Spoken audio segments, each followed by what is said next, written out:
প্রেম, এই শব্দটি শুনলেই আমাদের মনে ভেসে ওঠে হাজারো গল্প। রাজা রানীর প্রেম, কবি প্রেমিকার প্রেম, কিংবা সাধারণ মানুষের জীবনের ছোট ছোট ভালোবাসার মুহূর্ত। কিন্তু বন্ধুরা, প্রেম শুধু মানুষের মধ্যেই সীমাবদ্ধ নয়। প্রেম হল সমগ্র সৃষ্টির ভিত্তি। যেমন সূর্য ছাড়া পৃথিবী অন্ধকার, নদী ছাড়া সাগর শূন্য, তেমনি শিব ছাড়া শক্তি নন, আর শক্তি ছাড়া শিব নন। আজকের গল্প সেই চিরন্তন প্রেমকাহিনীর, যা কেবল যুগ যুগান্তরের নয়, বরং সৃষ্টির সূচনা থেকে শুরু হয়ে অনন্ত পর্যন্ত চলমান।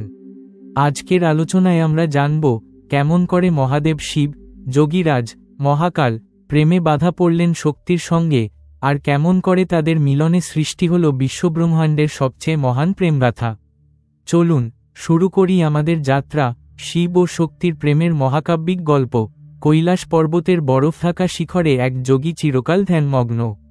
তার দেহ ভস্মে আচ্ছাদিত, গলায় সাপের মালা, জটাজুটে গঙ্গা প্রবাহিত, কপালে তৃতীয় নয়ন জ্বলজ্বল করছে। তিনি হলেন মহাদেব, আদিযোগী শিব। তিনি ভোগবিলাস থেকে বহু দূরে। যখন দেবতারা স্বর্গে আসীন, অসুররা লোভে লালসে ভরা, তখন শিব আছেন সম্পূর্ণ বৈরাগ্যে। তার কাছে ধন সম্পদ, রাজকীয় বৈভব কোনো অর্থই বহন করে না। তার জীবনের মূল কথা একটাই, ধ্যান। মহাকালের এই ভয়ঙ্কর রূপ ভয়ঙ্কর হলেও অন্তরে তিনি শান্তির প্রতীক। তাই তাকে বলা হয় শিব, অর্থাৎ কল্যাণময়। কিন্তু এমন এক যোগীর জীবনেও যে প্রেম প্রবেশ করবে, তা কেউ কল্পনাও করেনি। কিন্তু সৃষ্টি চেয়েছিল শিব যেন শক্তির সঙ্গে মিলিত হন, কারণ শক্তি ছাড়া শিব জড়, আর শিব ছাড়া শক্তি অচল। এই শূন্যতাকেই পূর্ণ করতে আসবেন প্রজাপতি দক্ষের কন্যা সতী। ব্রহ্মার পুত্র দক্ষ ছিলেন অত্যন্ত গর্বিত প্রজাপতি। তার ঘরে জন্ম নিলেন এক অতুল সুন্দরী কন্যা সতী। নামের মধ্যেই লুকিয়ে আছে তার চরিত্র, সতী মানে পবিত্রা। শৈশব থেকেই সতীর মন ছিল শিবময়। ছোটবেলায় যখন অন্য রাজকন্যারা খেলাধুলা করত, সাজগোজে ব্যস্ত থাকত, তখন সতী মনের মধ্যে একাগ্র হয়ে শিবের পূজা করতেন।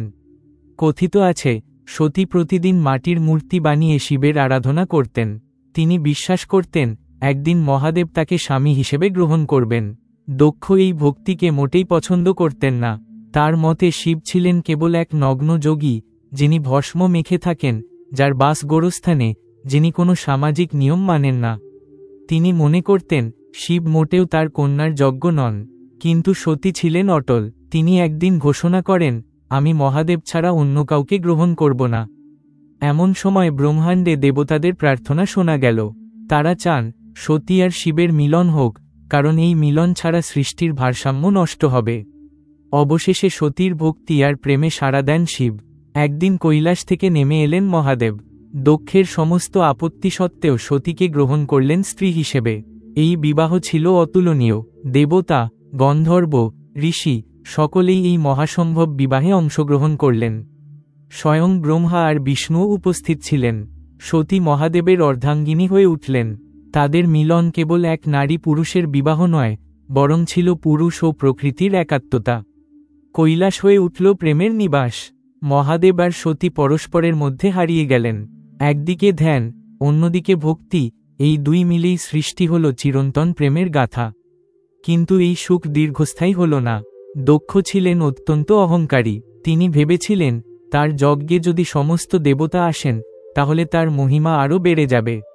তাই তিনি এক মহাযজ্ঞের আয়োজন করলেন। সব দেবদেবীকে আমন্ত্রণ জানানো হল, কিন্তু শিবকে নয়। সতী এই সংবাদ শুনে গভীর আঘাত পেলেন। তিনি স্বামীকে ছাড়া একা পিতৃগৃহে গেলেন। কিন্তু সেখানে যা ঘটল তা ছিল ভয়ঙ্কর। যজ্ঞস্থলে সতীকে দেখে দক্ষ তীব্র অপমান করলেন। তিনি শিবকে নিয়ে তাচ্ছিল্য করতে লাগলেন। বললেন, ওই ভস্মধারী যোগী তোমার স্বামী? যে শ্মশানে বাস করে, সে কোনো দেবতার সমান নয়। এই অপমান সতী সহ্য করতে পারলেন না। তিনি ঘোষণা করলেন, যেখানে আমার প্রিয় স্বামীকে অসম্মান করা হয়, সেখানে আমার আর বেঁচে থাকার অধিকার নেই। এরপর তিনি যোগাগ্নিতে প্রবেশ করলেন এবং নিজের দেহ ত্যাগ করলেন। যখন এই সংবাদ কৈলাসে পৌঁছাল, মহাদেব ক্রোধে জ্বলে উঠলেন। তিনি তাণ্ডব শুরু করলেন। সতীর দেহ কোলে নিয়ে পৃথিবী জুড়ে ঘুরতে লাগলেন। তার রুদ্রতাণ্ডবে সমগ্র সৃষ্টির বিনাশের আশঙ্কা দেখা দিল। তখন বিষ্ণু ভগবান তার সুদর্শন চক্র দিয়ে সতীর দেহকে খণ্ড খণ্ড করেন। সতীর দেহের অংশ পৃথিবীর নানা স্থানে পতিত হয়। আর সেখানেই গড়ে ওঠে 51টি শক্তিপীঠ। এইভাবেই শক্তি সর্বত্র বিস্তৃত হলেন। আজও সারা ভারতবর্ষে সেই শক্তিপীঠগুলিতে ভক্তরা পূজা দেন। সতীর মৃত্যু মহাদেবকে ভেঙে দিয়েছিল। তিনি পৃথিবী জুড়ে সতীর দেহ নিয়ে ঘুরে বেড়ালেন। অবশেষে যখন শক্তিপীঠ গঠিত হল, তখনও তার মন শান্ত হল না। তিনি সমস্ত কিছু থেকে নিজেকে সরিয়ে নিলেন। কৈলাসে ফিরে আবারও গভীর ধ্যানে বসে গেলেন। এই ধ্যান এতটাই গভীর ছিল যে যুগ যুগ কেটে গেল, কিন্তু তিনি আর পৃথিবীর কোনো দিকে মন দিলেন না। সৃষ্টির ভারসাম্য নষ্ট হতে লাগল। দেবতারা চিন্তায় পড়লেন, কারণ মহাদেব ছাড়া শক্তি অসম্পূর্ণ, আর শক্তি ছাড়া শিব নন। তাই প্রয়োজন হল শক্তির পুনর্জন্ম। হিমালয় রাজা ও রানী মেনকার ঘরে জন্ম নিলেন এক অপূর্বা কন্যা। তার নাম রাখা হল পার্বতী, অর্থাৎ পর্বতের কন্যা। শৈশব থেকেই পার্বতীর মন ছিল একেবারে ভিন্ন। তিনি দেবী সরস্বতীর মতো বিদ্যাবতী, লক্ষ্মীর মতো সৌন্দর্যময়ী, আর শক্তির মতো তেজস্বিনী। কথিত আছে, ছোটবেলায় যখন ঋষি নারদ হিমালয়ের প্রাসাদে এলেন, তিনি ভবিষ্যৎবাণী করলেন, এই কন্যাই একদিন মহাদেবের পত্নী হবেন। তিনি আসলে সতীর পুনর্জন্ম। পার্বতীর মনে তখন থেকেই শিবের প্রতি এক অদ্ভুত আকর্ষণ জন্ম নিল। বয়স বাড়ার সঙ্গে সঙ্গে সেই আকর্ষণ পরিণত হল দৃঢ় সংকল্পে। তিনি স্থির করলেন, তিনি শিব ছাড়া অন্য কাউকে বিয়ে করবেন না। কিন্তু মহাদেব তখনও গভীর ধ্যানে মগ্ন। তাকে পেতে হলে পার্বতীকে করতে হবে কঠোর তপস্যা। পার্বতী কৈলাসের পাদদেশে গিয়ে বসে পড়লেন। শুরু করলেন অতুলনীয় তপস্যা। তিনি কখনো শুধু ফল খেয়ে কাটালেন, কখনো শুধু পাতা খেয়ে দিন পার করলেন, আবার কখনো সম্পূর্ণ অনশন করে কেবল শ্বাসবায়ুতে জীবনধারণ করলেন।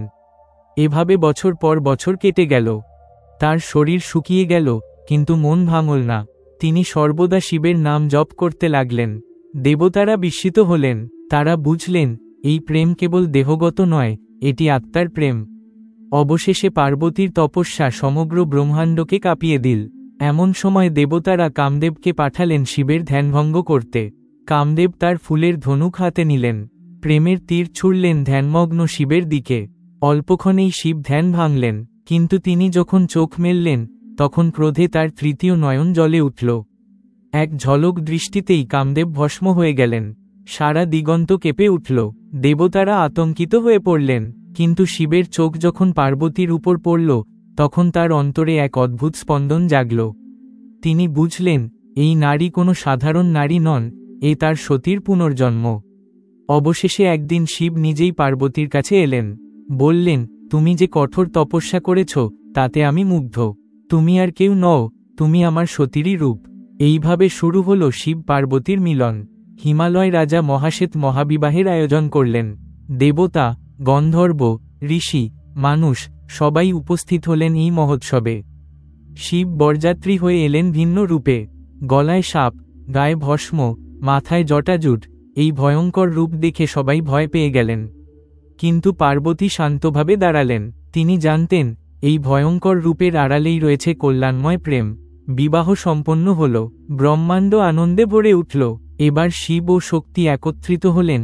চেতনা আর শক্তি, পুরুষ আর প্রকৃতি, ধ্যান আর ভক্তি, সব একসঙ্গে মিলিত হল।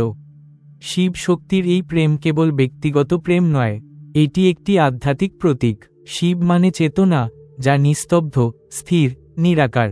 শক্তি মানে শক্তি, যা সৃষ্টিশীল, চলমান, রূপময়। শক্তি ছাড়া শিব জড়, আর শিব ছাড়া শক্তি অচল। এই মিলন থেকেই জন্ম নিয়েছে বিশ্বব্রহ্মাণ্ড। তাই তাদের প্রেম শেখায়, সত্যিকারের প্রেম মানে আত্মসমর্পণ।